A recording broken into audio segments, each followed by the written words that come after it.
Hey, you guys, Nicole again from All Over the Globe Trot checking in here in this for Oman.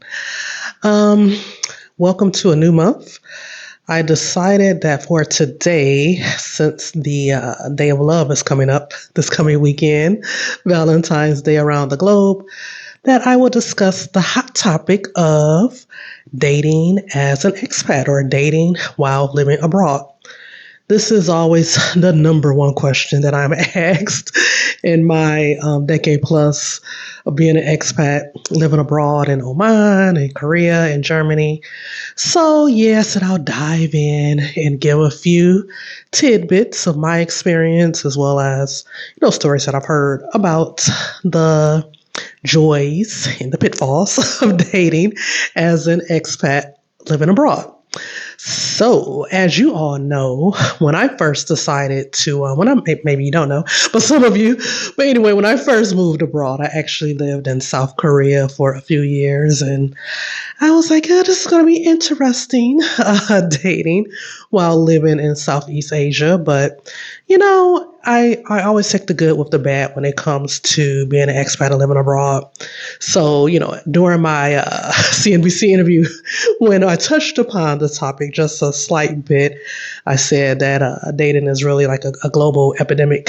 It's not easy, no matter if you're back home in the States, from what I've heard from girlfriends, as well as living abroad in Africa, Asia, Europe, you name it. I have heard stories and I have lived experiences. So I said, let me just go ahead and dive into this topic going into Valentine's Day this coming weekend. Unfortunately, I don't have a Valentine this year, but that's not to say that I haven't had one in the past while living abroad. During my time in South Korea, had a couple of ex-boyfriends. As an African American, a Black woman, Africans seems to be drawn to me, and we are everywhere.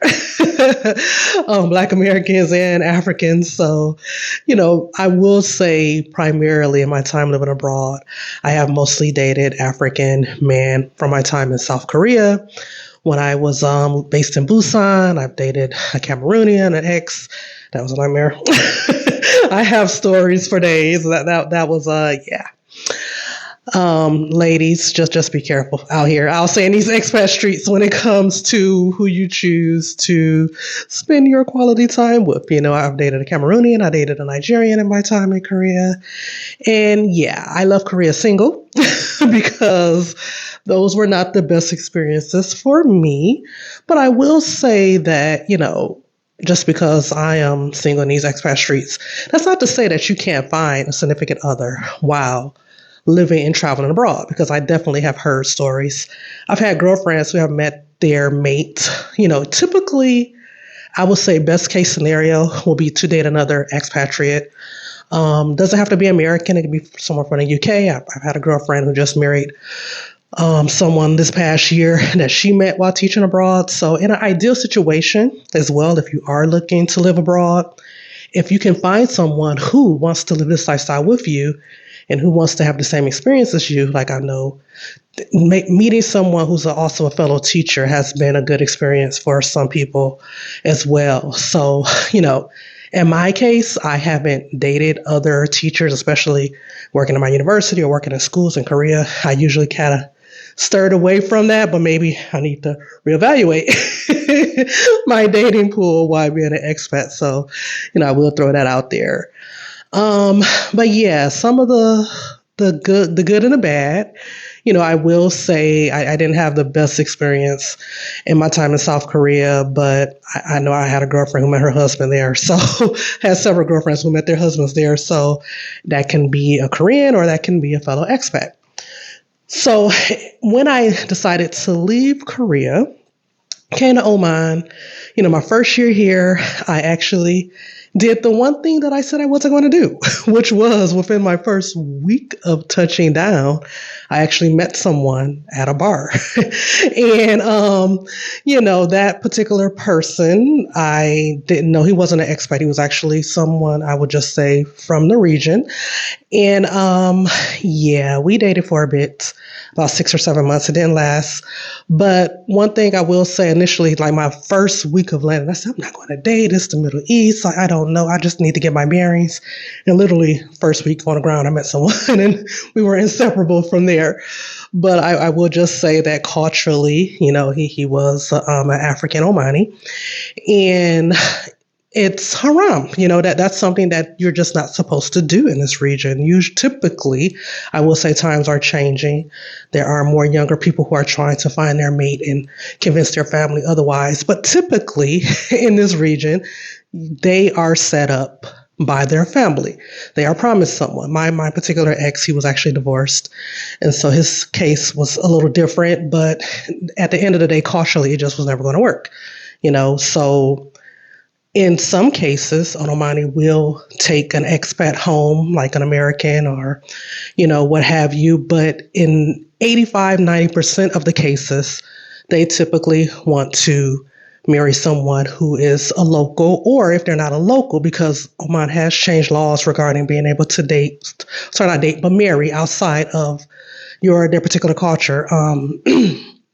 You have to be Muslim. So that was obviously going to be the downfall in my case, because I am not Muslim and I don't have any intentions of, over a decade being here, no intentions of converting, even though I do believe it's a very beautiful religion. That's just not for me. I grew up Christian and I decided I want to stay that way. So it can happen. You can actually, if you decide to convert, if you're already Muslim, beautiful. That's one barrier or hurdle, I should say, that you don't have to bear. But in my case, that wasn't going to happen. So yeah, culturally, it just didn't work out. And so what will be, will be. And, so like I told you all before, I was in Oman for a year, left, went to grad school in Germany. I was focused on study, so really dating just wasn't a priority when I was in Europe. And then a year and some change later, I came back to Oman, and I've been here ever since, 12 plus years since then. And I've had experiences, again, ups and downs when it comes to this life of the joys and the pitfalls of dating abroad. It's just trying to find someone who has the same values and as you. It's not necessarily easy. It doesn't matter which country you're in. If you're in Oman, if you're in the States, if you are in Europe, if you're in Africa, right? It's always a challenge. So I will say that people are like, oh, you might need to leave the Middle East in order to find your significant other. That might be the case.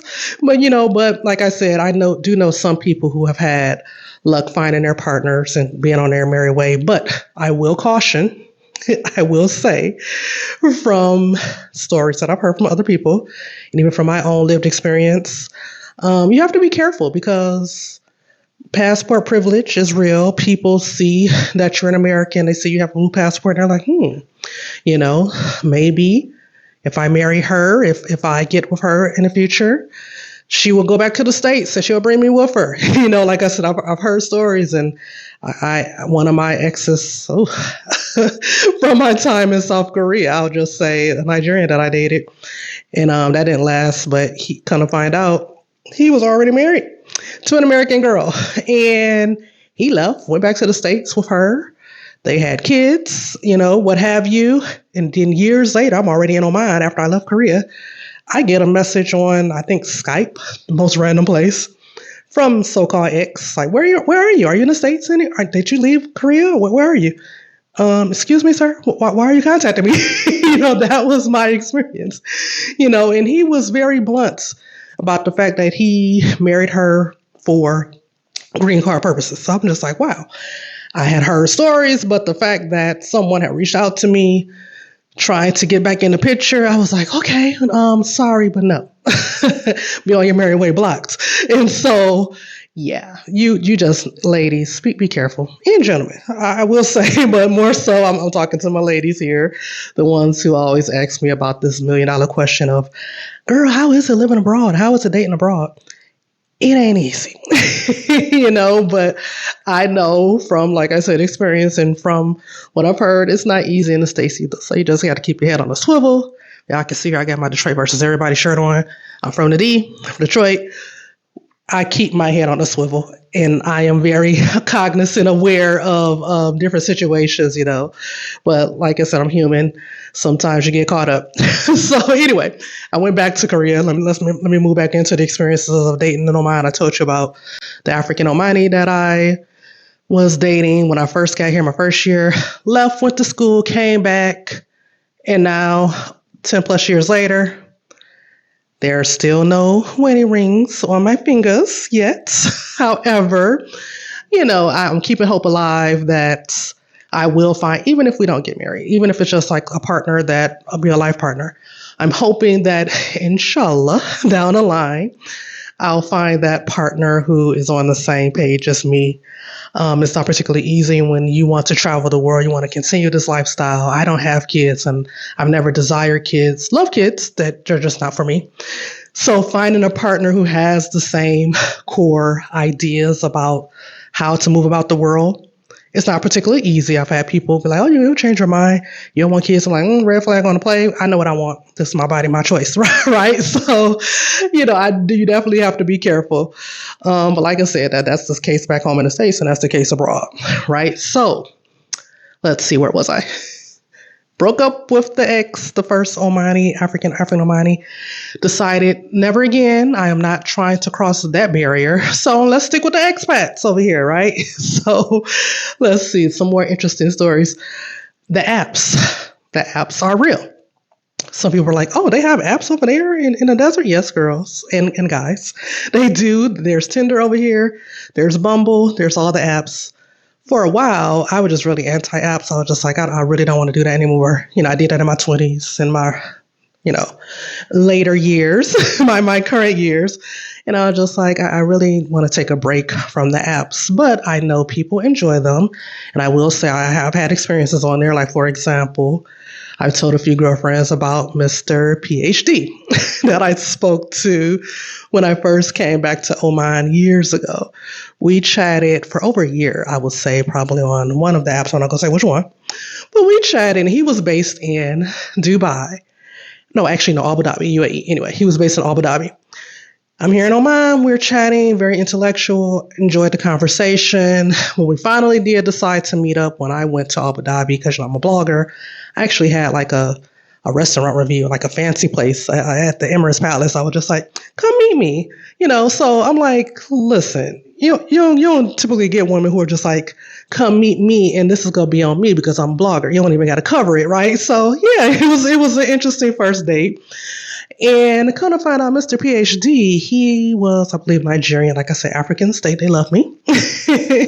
Right? So I want to say he was Nigerian or maybe Ghanaian. I can't remember. It's kind of a blur. But anyway, he was African. And in our chat on the date, a conversation came up that I couldn't believe never came up while we were chatting on the apps, was the fact that, he came from a family kind of well off because, like I said, he was studying abroad. When I realized, I was like, wait, you're over here in the Middle East like studying, not working. I'm like, your family, you must be kind of, well off. And he admitted, he was like, yeah, my father, he has several wives. And I'm just like, oh, wait, excuse me, flag on the play. So like, obviously in this culture, especially if you're Muslim, you can marry and have 3 to 4 wives on average if you can afford to take care of them, right? They have to have the same quality of life across the board. So in my mind, I'm saying, his father got several wives. His father does well for himself. But in my mind, I'm also thinking, this is what he's used to seeing. He's used to seeing a father have several wives. So I just flat out asked him, I said, is that something you might be interested in? Somehow this conversation never came up on the apps, y'all. It only came up in person at the Emirates Palace on this first date. And he's like, yeah, I mean, why not? Yeah, I'm not about that. I made a joke on a girlfriend's post recently about someone who was quite well off. And I was just like, maybe I could be the 3rd or 4th wife. That was a joke, y'all. Those who saw it on Facebook. I'm really not about that. But so, yeah, that didn't go the distance, right? Very interesting conversation. So yeah, these are the things that you have to think about when you decide to date in other regions. I'm sure, I don't know back home if any of the Muslims back home, if that was the case, that they were trying to have several wives, but over here it happens more often than you realize. And I'm just like, that's not really for me.